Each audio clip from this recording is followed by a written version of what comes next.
Hey everyone, welcome back. I hope you're having a great day. I've got a few stories lined up about betrayal, long held resentment, and some truly impressive stupidity. But I want to begin with the one that still makes my blood pressure rise.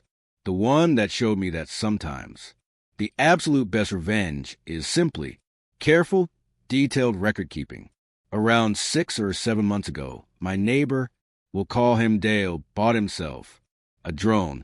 I don't usually care about people's hobbies, but for some reason, Dale chose to fly this thing in the most obnoxious way possible. He'd hover outside other houses, stare through windows, and even try racing cars down the street. Just completely insufferable behavior. But worst of all, he loved flying that thing straight into my fenced backyard, buzzing over my dog, a 70-pound Malamute named Ghost.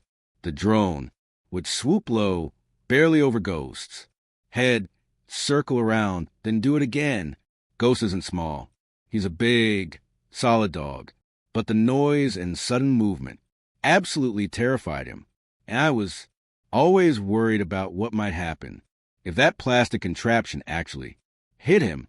I asked Dale several times, politely, to please stop flying in my yard. I explained that it scared Ghost and was stressing him out. He basically told me to buzz off, laughed in my face, and kept doing it anyway. When it didn't stop, I called the police.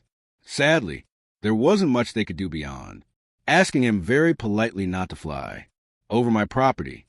It became background noise, a constant source of tension, until late December when it finally happened. Ghost got tired of his nonsense. The drone was swooping down, doing its usual aggressive buzzing, and Ghost, in one smooth, incredible motion, managed to grab it straight out of the air. He absolutely destroyed it. What was left was a tangled wreck of wires, broken plastic, and ruined rotors. Dale was furious. He stormed over to my house, shouting, cursing, and threatening me, all of which I ignored while watching him rage through my peephole. But the real trouble started about a week later. I received a summons to small claims court. He wanted $900 for the cost of his idiotic drone, plus an extra $300 for supposedly denying him access to his property, because apparently the drone sat in my yard for a couple of hours before he worked up the nerve to retrieve it. $1,200 total, all because my dog defended himself. I don't have kids or a girlfriend right now. I just have Ghost. For the past 7 years, that dog has moved with me 3 times. He was there when I graduated college, watched me buy my first house and my first brand new car. I love that dog. The idea that Dale could have seriously hurt or killed him with his reckless little toy had me seeing red. So I went digging through legal advice, forums, got some excellent guidance, and then realized something incredible. Him suing me was the best thing that could have happened. When we finally got to small claims court, the judge practically laughed off his claim that I had intentionally trained my dog to attack his drone. But Dale had no idea that I was ready for all-out war. I didn't just show up with photos of my yard proving there was no way he could have accidentally flown that low. I had videos of him deliberately harassing Ghost in the past. But my real weapon was this. I had saved every single medical bill from taking Ghost to the vet immediately after the incident. I itemized everything. $700 for x-rays to make sure Ghost hadn't swallowed any plastic. Another $250 to sedate him during the exam. Why not? I didn't want him stressed or in pain. A full dental exam, including cleaning and minor repairs, $400. Then came the cost of anti-anxiety medication. For the ongoing stress, a follow-up checkup, wet food for a full weekend, case his teeth were sore, and a few extra expenses added in just to be thorough. In the end, the judge looked at Dale's weak, poorly supported claim, and then at my carefully documented counterclaim for the stress and harm caused by his negligence. The verdict was glorious. Dale ended up owing me just under $2,000. But it didn't end there. I also tipped off the authorities. Dale is now under investigation by the FAA for flying an unregistered drone and breaking multiple FAA regulations. Too close to an airport, too close to people flying out of line of sight and well above the maximum allowed altitude. Enjoy never being allowed to fly a drone again. Idiot. That was the first story. A clean, deeply satisfying when built entirely on meticulous paperwork. The second story is one of betrayal, so deep it still leaves me feeling cold. My name is Alex, and I recently went through something I never thought could happen to me. I live in a cozy apartment right in the heart of the city, a place I've called home for years. Some time ago, I decided to take a long vacation to Europe with my best friend, leaving everything behind. I felt safe doing so because I had arranged for a close friend, Mark, to take care of my place. Mark was someone I'd known since childhood, and I trusted him completely with my home and my belongings. Before leaving, I wrote out a detailed checklist for Mark: how to water my plants, instructions for my pets, and what to do in case of an emergency. Everything was taken care of, but as the days went by and I was having the time of my life, I tried reaching out to Mark just to check in. To my surprise, he was never available. He didn't answer my calls or reply to my messages. I assumed he was just busy, so I didn't think too much of it. Eventually, the day came for my return. I was excited to see my apartment again, but when I arrived, the front door was locked and my keys didn't work. I rang the doorbell and waited, but no one answered, even though I could hear faint movement inside. Confusion quickly turned into panic. Then I saw police cars pull up in front of my building. At first, I thought it was a coincidence. That changed when I saw Mark walk out of my apartment with a smug expression on his face, followed by the officers. They came straight toward me, asking question after question. I had no idea what was going on until one of them explained it. Mark had told the police that I was a squatter trying to break into his apartment. He had even gone so far as to change the locks on my front door while I was away. I was stunned. Mark, someone I had trusted completely, had done this to me. I tried to explain that I was the rightful tenant, that my name was on the lease, but the police didn't believe me.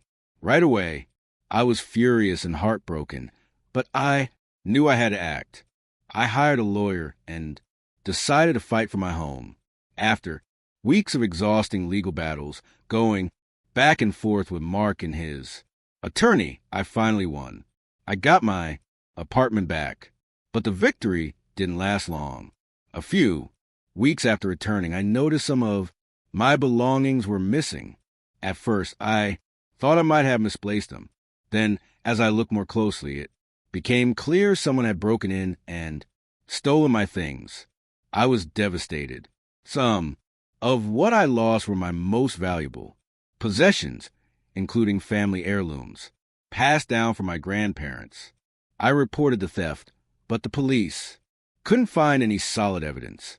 Frustrated, I began investigating on my own, talking to neighbors and reviewing security footage.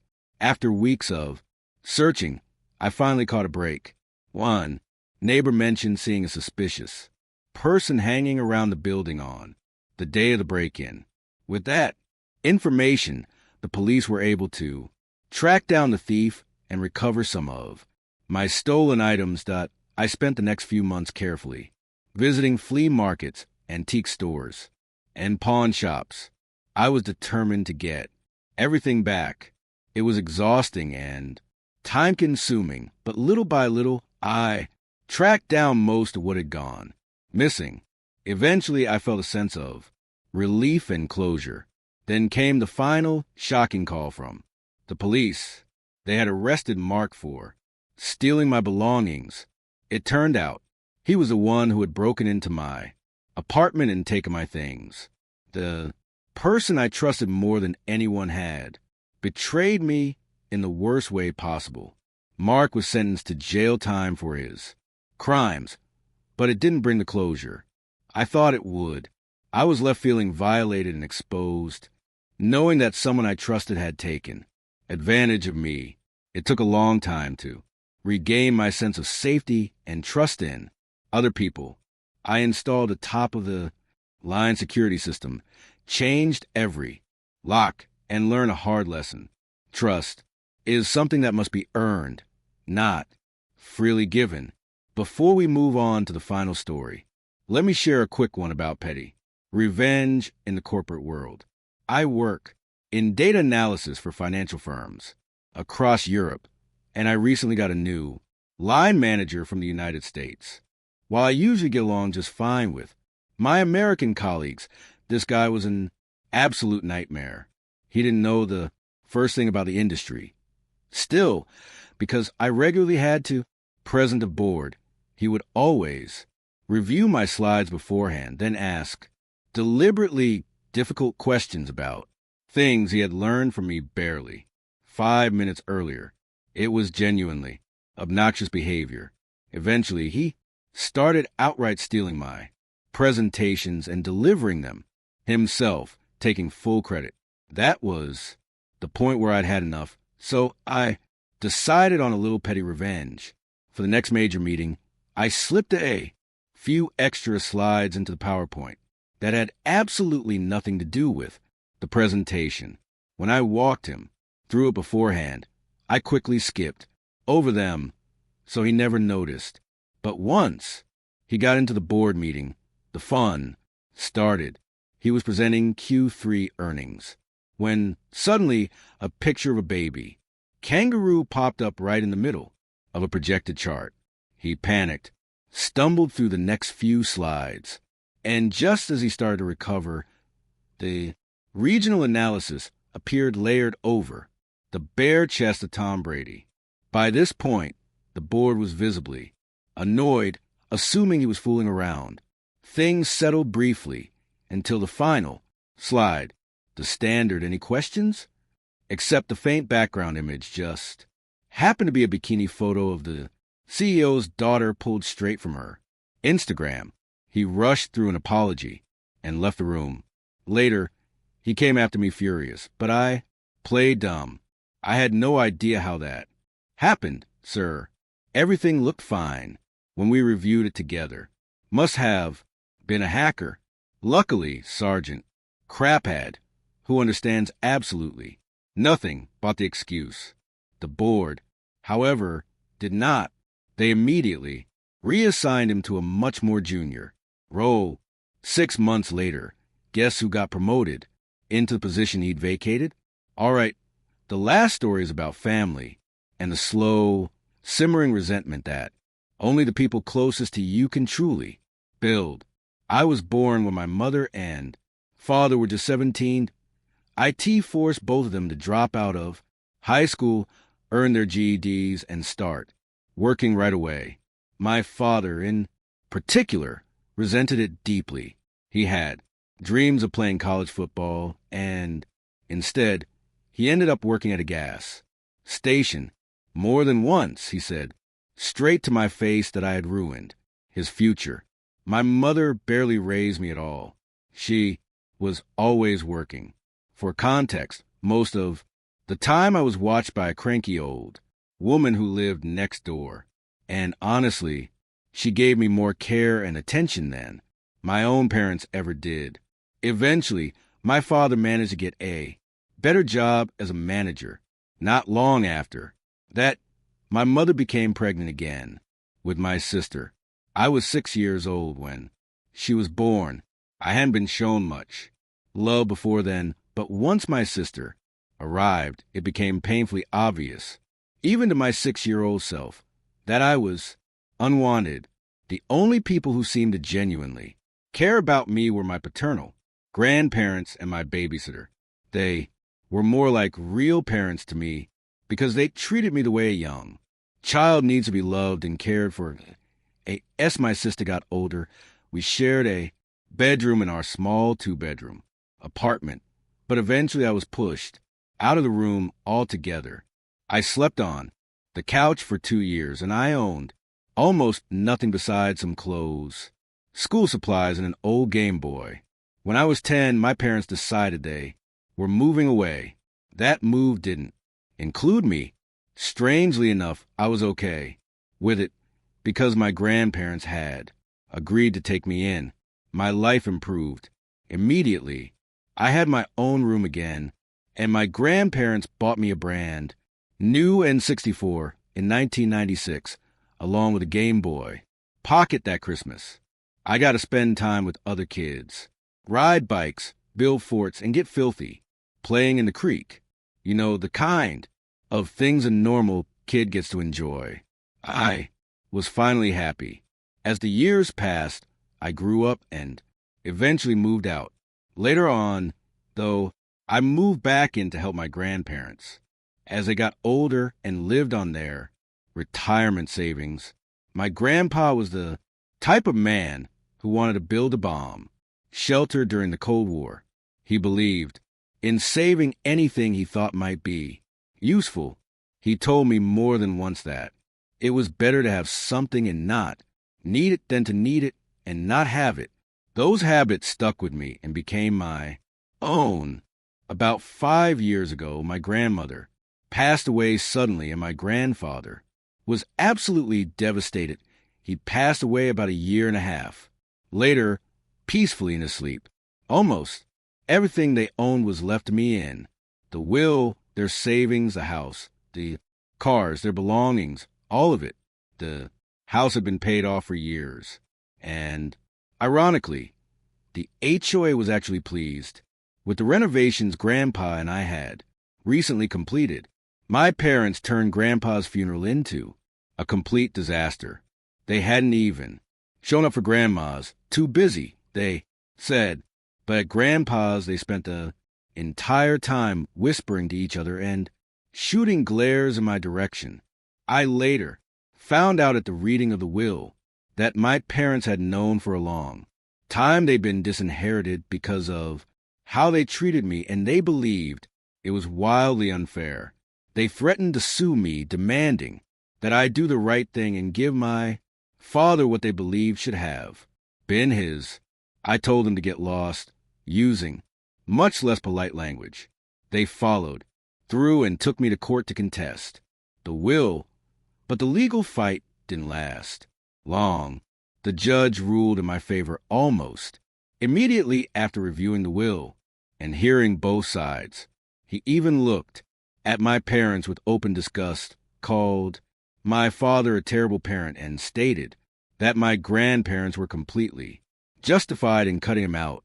My father just lowered his head and said nothing. But outside the courtroom, he stopped me. He told me I had always been the biggest mistake of his life, and that if he could go back in time, he'd make sure I was never born. He said he should have been a football star instead of wearing a name tag at a 9-to-5. I told him calmly that, mistake or not, Grandma and Grandpa could see exactly what a terrible person he was, and that he was no longer my father in any sense. I received a few more harassing calls and letters demanding money, but over time, they simply stopped because I completely stonewalled them. I never responded to emails or letters and stayed silent during phone calls. I was ready to go to war, and they knew it. So eventually they left me alone. Now I'm in my late 30s. I live almost entirely debt-free in a nice neighborhood, own a paid-off house, 2 vehicles, and have a decent amount in the bank. I'm content with my life, and I know that without my grandparents' love and support, I wouldn't be where I am today. They were The only ones who truly cared about me, and I will always be grateful for that. As for my parents, I have no intention of ever speaking to them again. They made their choices, and they must live with the consequences.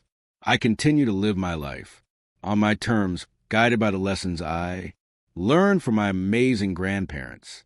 Before we wrap up, I want to share a quick story from an airport. I was traveling for work, exhausted, waiting for a delayed flight, and sat down at a restaurant to check my email. A family sat nearby, and the little girl loudly exclaimed, "Look, Mom, that lady is on her phone at the table." The mother immediately said, in a tone usually reserved for a petulant teen, "We have a rule that no phones are allowed at the table. I would appreciate it if you put your phone away." I politely replied, "We have the same rule in my family, but since I'm here alone, I'm not being rude to anyone." The mother insisted, and the daughter added, "Yeah, you have to put your phone away. My brother can't have his phone at the table, so you can't either." I looked at the little girl and said in the sweetest tone I could muster, "Well, the great thing about being a grown-up is that I can do whatever I want." The mother sighed loudly. The teen looked mortified, and the dad just tried to get his wife to order and leave me alone. She eventually called the waiter over to be reseated, and I enjoyed my meal in peace, scrolling through Reddit. Sometimes the simplest response is the best deterrent. Thank you for watching.